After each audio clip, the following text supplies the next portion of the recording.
In the 5th year of caring for my blind boyfriend, he suddenly regained his sight. Everyone assumed the first thing he would do upon recovering was marry me, but the moment his eyes focused on my face, he quietly slipped the diamond ring he had prepared back into his pocket. I laughed self-deprecatingly. I understand. On the day I moved out of the sprawling estate, Nathan was still dignified. He calmly handed me a check for $10 million and said, "Claire, I've always seen you as a sister. If you're ever unhappy, you can always come back to the family." I didn't answer. Instead, right in front of him, I tossed the ill-fitting ring into the trash can. Only Nathan, the usually rebellious heir to the empire, remained sitting in his chair, staring blankly into space. The moment the gauze was removed, everyone in the room held their breath. The corners of Nathan's mouth lifted, his face unable to hide his excitement. He immediately turned to his friends and asked, "Where is Claire?" My heart warmed. I hadn't expected that the first thing Nathan would do upon seeing the light again was look for me. Finally, his eyes landed on me, standing by the hospital bed,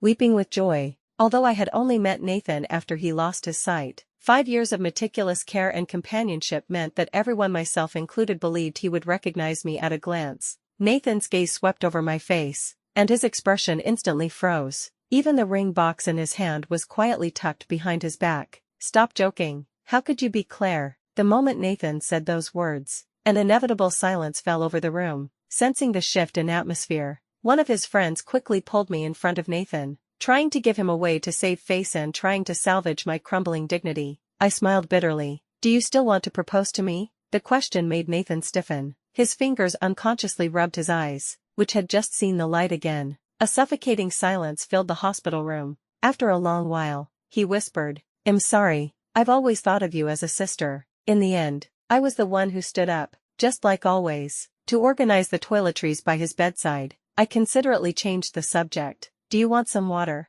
Only then did the awkward tension break. His tense body slowly relaxed. Habitually, I asked, "Do you need me to massage your temples?" He shook his head and said softly, "No need. Your massage technique is much more professional than a nurse's, though." I stared at my hands as I tidied the nightstand. I remembered that in the beginning, I didn't know how to take care of a patient at all. He couldn't accept care from strangers. Every time a nurse came, he would violently drive them away. But a blind person needs professional life care, so I took a 6-month rehabilitation nursing course. I practiced on myself first, and only later did I carefully begin to look after his daily needs. The first time, I only dared to massage him while he was asleep. He was a light sleeper and woke up with a start, roaring in a rage, "Get out!" I didn't leave. I continued to gently massage the pressure points the teacher had taught me. Even though he couldn't see, he swept everything off the nightstand. I remained unmoved. He proceeded to throw everything within reach. The last thing he threw was a beautifully framed photo,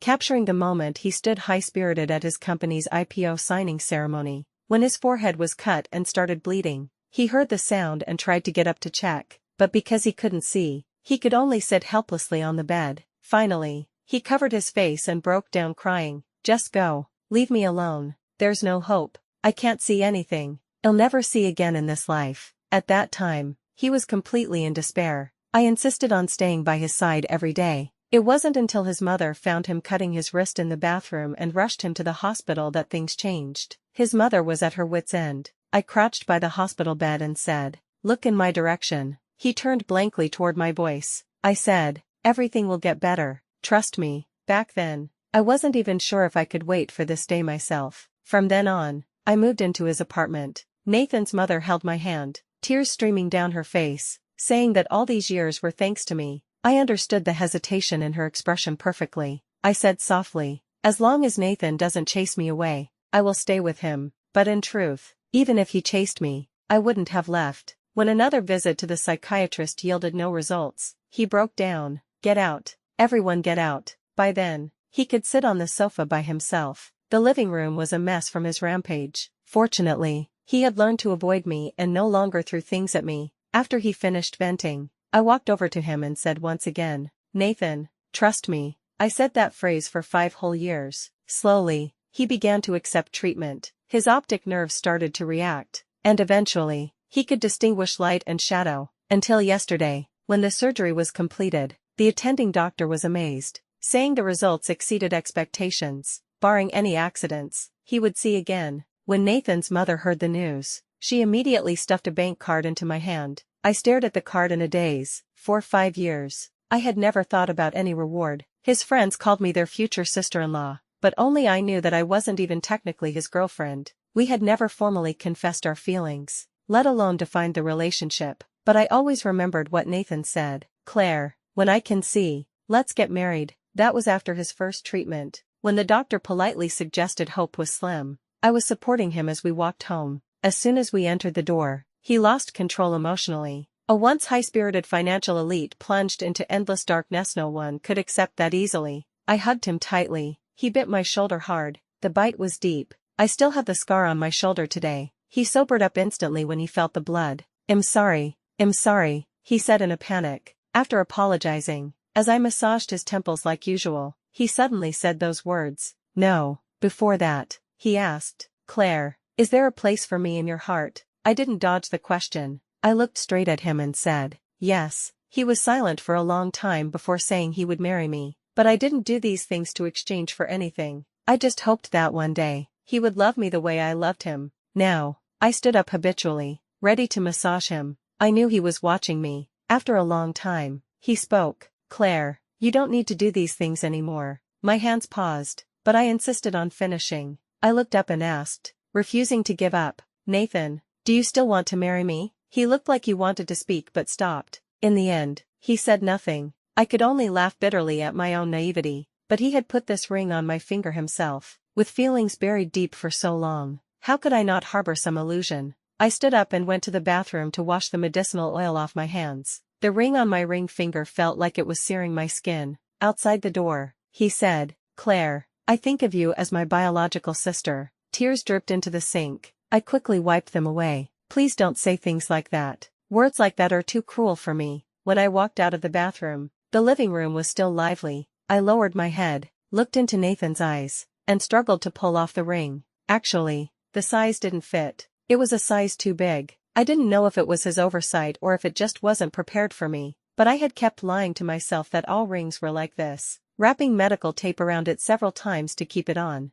When I finally took it off, the mark from the tape remained. I actually regretted not taking it off sooner. Nathan avoided my gaze as I placed the ring in his palm. Returning this to you. Looking at the tape mark on my finger, I added, it was a size too big. He wanted to say something, but I waved my hand to stop him. I wheeled him out of the room. As soon as we exited, his friends surrounded us. What were you two whispering about in there? Even we couldn't listen. Don't worry, we won't bother you today. We'll cause a ruckus on the wedding day. We'll leave after hanging out a bit more. Everyone present was polite and behaved appropriately, considering he had just had surgery. Everyone brought juice and light snacks. Someone asked Nathan, when you're fully recovered, let's go to Iceland to see the northern lights together. Nathan agreed calmly, no longer getting emotional at the mention of travel like before. That person turned to me. You come too. We'll arrange the tickets. We'll make sure you see the most beautiful aurora. Nathan looked up at me, leaving the choice to me. After being rejected twice in a row, even I knew when to stop, no matter how thick-skinned I was. I said,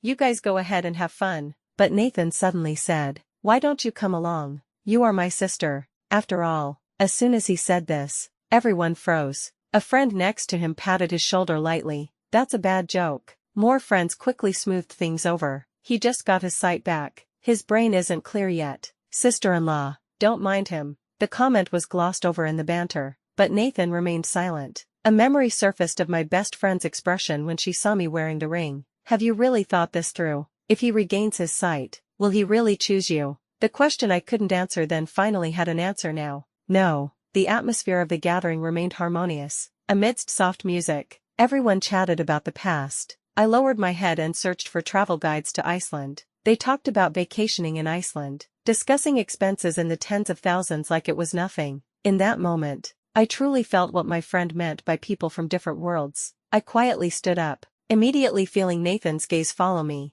Back in the bedroom, I looked around. All the furniture and decorations had been handled by Nathan's mother. I dialed the number of the woman who had thanked me with tears in her eyes 5 years ago. After hesitating, I spoke. Auntie, about that card. As if she had been waiting for a long time, she immediately replied, there are $10 million in it. Use it with peace of mind. Thank you for working hard to take care of Nathan all these years. I gave a soft I simply packed a few clothes into my bag. Holding that card, I turned and left. Passing through the living room, someone asked me, "Sister-in-law, where are you going?" I didn't want to make a scene, so I smiled and said, "I want to go downstairs to buy some boba tea." They offered to order delivery, but I declined politely. Delivery fees are too expensive at night. Nathan seemed to sense something, his eyes locking onto me tightly. I waved to the people in the room. "I'm heading out." At 1:00 a.m., taking that bank card, I left the place I had lived for 5 years. It was a clean break. I found a temporary place to stay,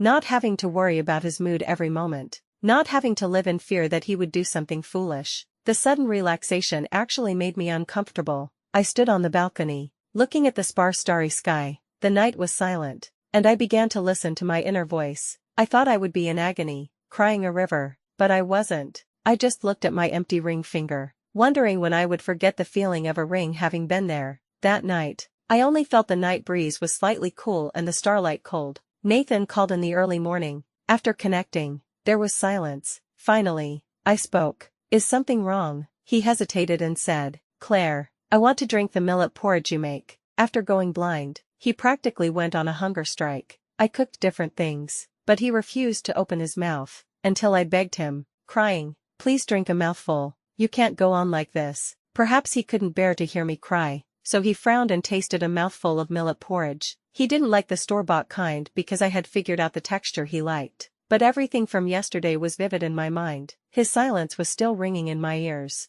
I said calmly, "Nathan, I've left." There was a long silence on the other end. I didn't know what to say, so I just hung up. The number on the bank card shocked me. Even after checking repeatedly, it felt unreal. As I counted the zeros, I truly understood the chasm between us. Indeed, my parents were just ordinary working-class people. Knowing I was taking care of a blind boyfriend, they had come specifically to visit. That day, Nathan's mother took us to a 3-star Michelin restaurant. My parents were so cramped and awkward they didn't know what to do with their hands and feet. Afterward, they told me, "Daughter, this road isn't easy to walk," but they never interfered, only saying, "If you want to try, go try. Worst case scenario, just come home." Thinking back now, I finally saw through Nathan's mother's intentions. Those dishes, which even Nathan considered extravagant, were like fantasy tales to my parents from a small town. Behind Nathan's mother's warmth was a clear class division. The gap in our lives was so obvious. I used that card to study abroad. I didn't shy away from spending a cent, busy with visas and itineraries. I didn't see Nathan again until 3 years later, in a coffee shop near the embassy. He was surrounded by friends. "Nathan, if you don't chase Claire back, I'll look down on you. Go explain things to her quickly. She suits you best." We've all accepted her. Nathan hadn't been out much for 5 years, so his skin was incredibly fair. Listening to his friends teasing, he smiled faintly. If Claire appeared in front of me right now, I would consider it. Coincidentally, I was sitting right behind them. I instinctively wanted to hide, but a friend had already called out my name. "Claire." She ran over excitedly. "The tiramisu here is amazing." Nathan's table went instantly quiet. I saw them turn to look. She brought the dessert to me. Seeing my expression was off. "What's wrong?" She looked at me with concern. I suddenly realized there was no need to let them affect my mood. I put on a smile. "It's nothing. Sit down. Thanks for remembering I love dessert." That sentence opened the floodgates, because we were so close. The conversation from Nathan's table drifted over clearly. "This is fate. Nathan,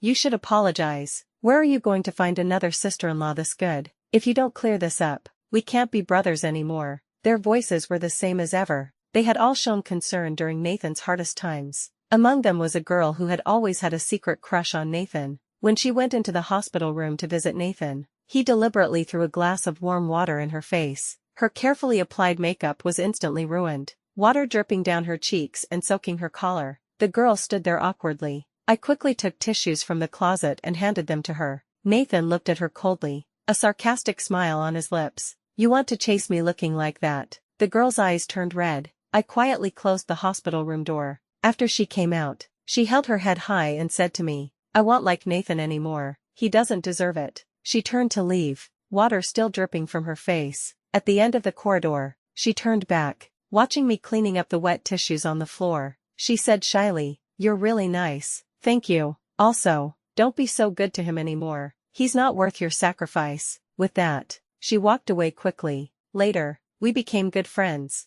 exchanging gifts every holiday. Nathan's friends were all kind people. I was immersed in memories when I suddenly heard a familiar voice beside me. Claire. I looked up reflexively and saw Nathan standing there, frowning, looking like he had something to say but couldn't get it out. His friends cheered. Nathan apologized to sister-in-law quickly. Get her back. Nathan's frown deepened, but the current me didn't need his apology. Feelings are supposed to be mutual. Besides, the number on that card was enough compensation for those 5 years. I couldn't be too greedy. Nathan stood in front of me, hesitating, watching his struggle. I spoke first. No need to apologize. I don't need it. He was visibly relieved. He turned to leave, then stopped to ask, when are you coming home? Maybe I wasn't clear enough last time. This time, I was more explicit. I won't be going back. Nathan stared at me fixedly, finally giving a soft acknowledgement. He returned to his table, where his friends were still teasing. Well, did you win her back? When's the wedding? We're waiting to drink at the reception. We aren't getting married,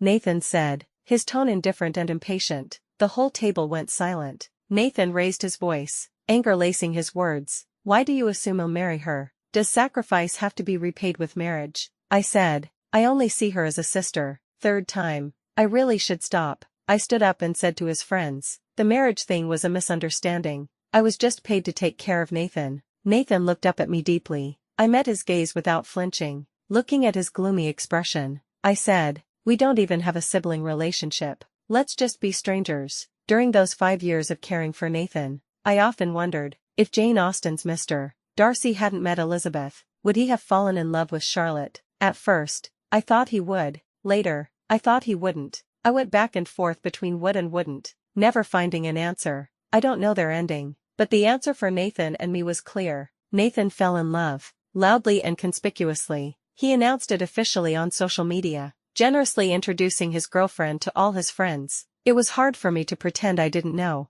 I met Nathan and his girlfriend at a birthday party. The accidental meeting caught everyone off guard. When Nathan walked in holding his girlfriend's hand, the friend beside me squeezed my hand tightly. After all, they had seen how I cared for Nathan for 5 years. I smiled at her reassuringly and calmly sized up the girl Nathan brought. She was astonishingly beautiful, like a fairy walking out of a painting. I couldn't help but look down at my own plain attire and suddenly understood something. The moment our eyes met, he casually found a corner to sit in. As soon as he sat down, he called a waiter and ordered a dessert. When the dessert arrived, he placed it in front of the girl. She leaned in happily, whispering in his ear. The girl shared things excitedly with him, but he didn't even bother to look down. His gaze rested lazily on the dessert, listening perfunctorily. Even outsiders could see his distraction. If this was what his love looked like, it was actually quite boring. I didn't feel sad. My friend, however, got drunk. She pulled me aside, insisting on introducing me to someone.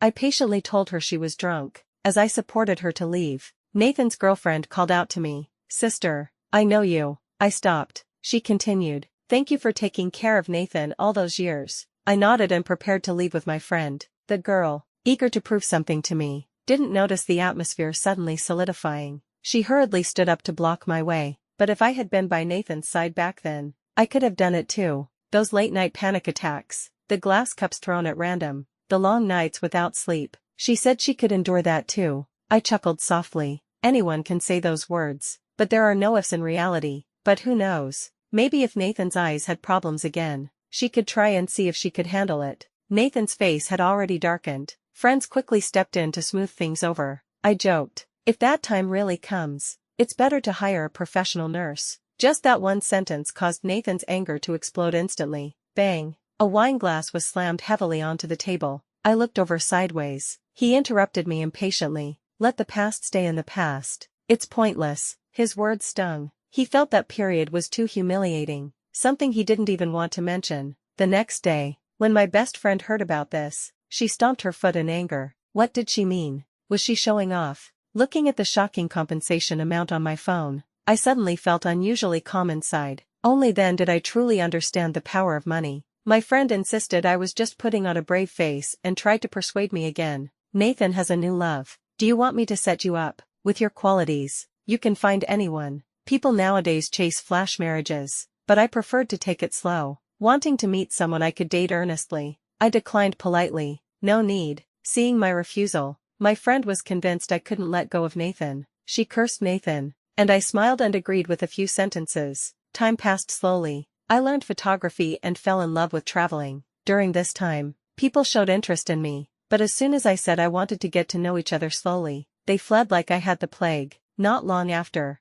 I'd see them showing off their love on social media. My friend joked that I was a matchmaker in disguise. I laughed too. I had given all my heart to Nathan during those 5 years of care. Now, I wanted to manage my own life properly. I needed to empty my heart completely before I could accept another person. I believed I would eventually meet someone equally sincere, willing to slowly approach my heart. Nathan broke up and quickly found someone new, announcing relationships with high profile. Everyone around him slowly understood that he and I were over. I went to the UK for further studies, starting a brand new life there. I didn't return to the country for 3 years, but news of Nathan kept reaching my ears. I heard he was single again. It seemed he had finally stopped his frantic pace. His friends started hinting for me to come back, saying Nathan had changed. As the new year approached, I had to return home. I didn't expect that as soon as I got off the plane, I would see a group of familiar faces. Nathan's friends had all come. They exclaimed, "Claire, studying abroad has made you even more elegant." They hadn't distanced themselves from me because of what happened with Nathan.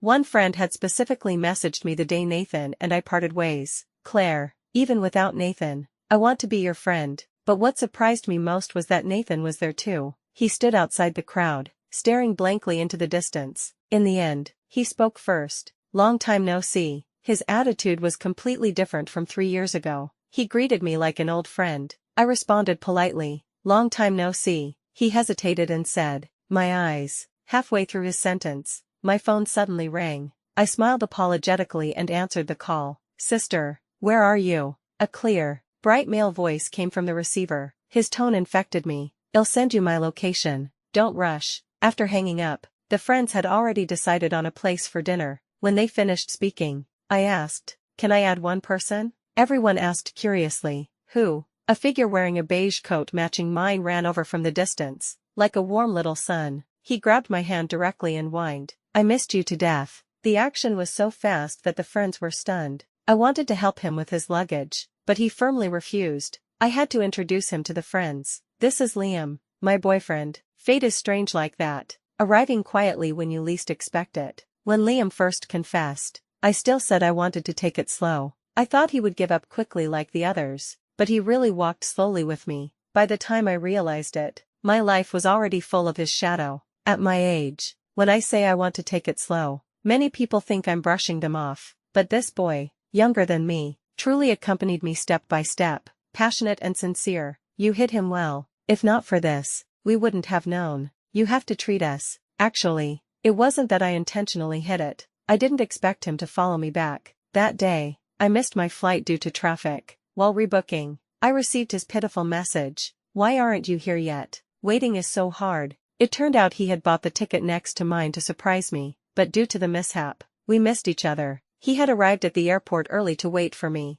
We had just met up. The friends were still teasing. I smiled and said, "I'll pay for this meal." Liam immediately raised his hand and shouted, "Let me treat." He had a cheerful personality and quickly bonded with everyone. At the restaurant, with Liam included, the seats were just filled. Then someone noticed Nathan was missing. They quickly called him. Nathan's voice was weak. My eyes suddenly feel uncomfortable. I went to the hospital. Everyone couldn't sit still. "What happened? What did the doctor say?" "It's okay." The doctor said, "Just rest. You guys eat first." Although Nathan said that, everyone knew his eye condition wasn't optimistic. Seeing everyone's troubled expressions, I took the initiative to smooth things over. "You guys go see Nathan. We can reschedule this meal. Liam and I are tired too. We want to go back and rest." Liam sensibly didn't get upset over the sudden situation and smiled as he said goodbye to everyone. On the way home, he excitedly shared his observations from abroad with me. He could find interesting topics on every street corner. He was always like this, full of curiosity about the world, like a child who never grew up.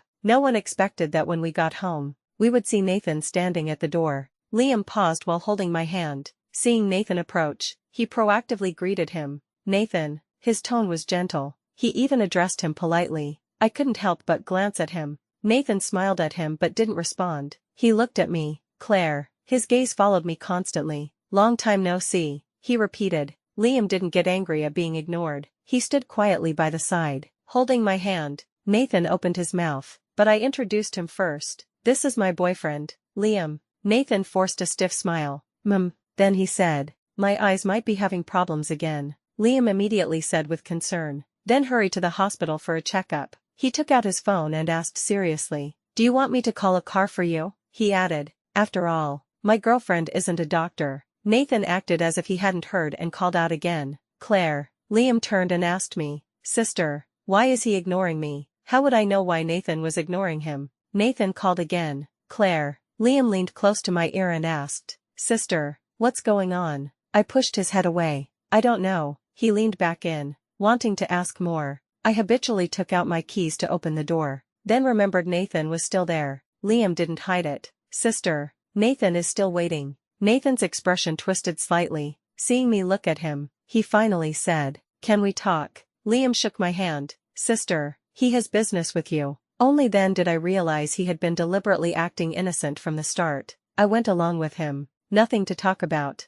After closing the door, Liam immediately hugged me. I'm jealous. I patted his hair. Jealous of what? When we got together, I told him everything about Nathan. What was there to be worried about? I hate that you're so dense. Before I could respond, he laughed again. But being dense is good too. He buried his face in my shoulder and whispered. You can't tell when others are interested in you. But that night, Nathan still called. Claire, did you know your little boyfriend has been stringing his ex along for 3 years? Nathan was indeed hospitalized. His condition was unclear. The girlfriends who once said they wanted to take care of him went to the hospital one by one. Friends even bet on how long they could last. The result was 2 days. Most left after a few hours. People around said he deserved it and repeatedly reminded me not to go soft. How could I go soft? From the day I got that compensation, I never thought about looking back. Late at night, Nathan's mother suddenly messaged. Claire, can you see Nathan once? When I received the message, Liam was with me.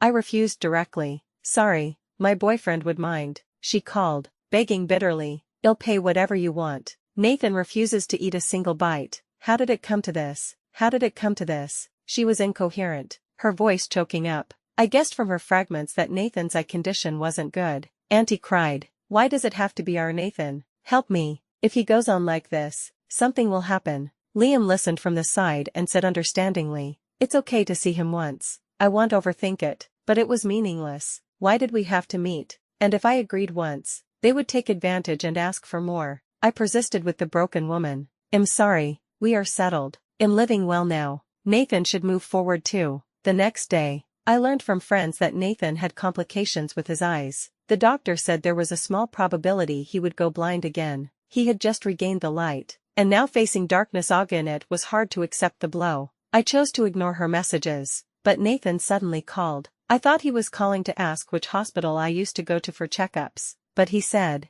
Claire, how far do you think you and that little boyfriend can go? I stayed silent. He continued, do you want to make a bet? Bet on what? Bet on his sincerity. I sneered. This kind of testing only destroys the foundation of a relationship. I'm not interested in boring games. But he seemed to expect my answer. Just wait and see. All men are essentially the same. I threw this inexplicable call to the back of my mind. At the end of the year, things were hectic. Liam asked me out several times for shopping and exhibitions, but I turned him down. He hung his head like an abandoned puppy. It wasn't until he realized I was truly busy that he started finding things to do himself. He had a cheerful personality and quickly made new friends. He went out early every morning. Sometimes I'd see him when I woke up. More often, I only saw notes left on the dining table. Gradually, an uneasy feeling spread in my heart. Where did he go? Who was he with? I remembered when I went on a business trip for a week. He would chatter endlessly asking what I was doing.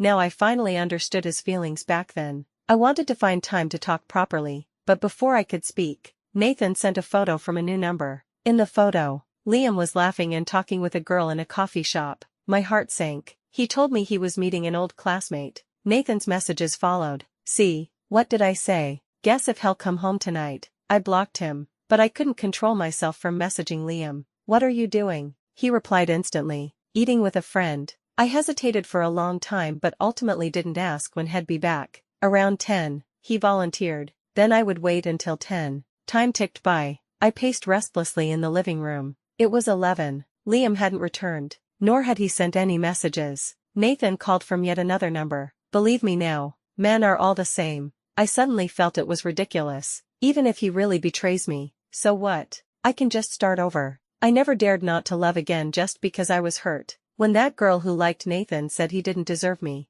I dismissed it, thinking he was so excellent. How could he not deserve me? Looking back at those 5 years of care, he was negative and decadent. He had the best treatment conditions but refused to try. Now he wanted to drag me down with him. She was right. I had misjudged him. At 1:00 a.m., I was still waiting. But why was I waiting? Why let Nathan's words affect me instead of just asking directly? Why let a third person interfere in our relationship? I put on my coat and went downstairs. As soon as I got downstairs, I saw Liam getting out of a car. The woman from the photo was sitting in the back seat. Seeing me, he clearly panicked. "Claire, I'm a little late." The woman in the car also noticed me and waved in a friendly manner. Before the car could start, I blocked it. The driver honked impatiently. I knocked on the window. The woman rolled down the window, revealing exquisite makeup. "Is something wrong?" I looked into her eyes. "You two dated before, right?" She explained frantically. "Don't misunderstand.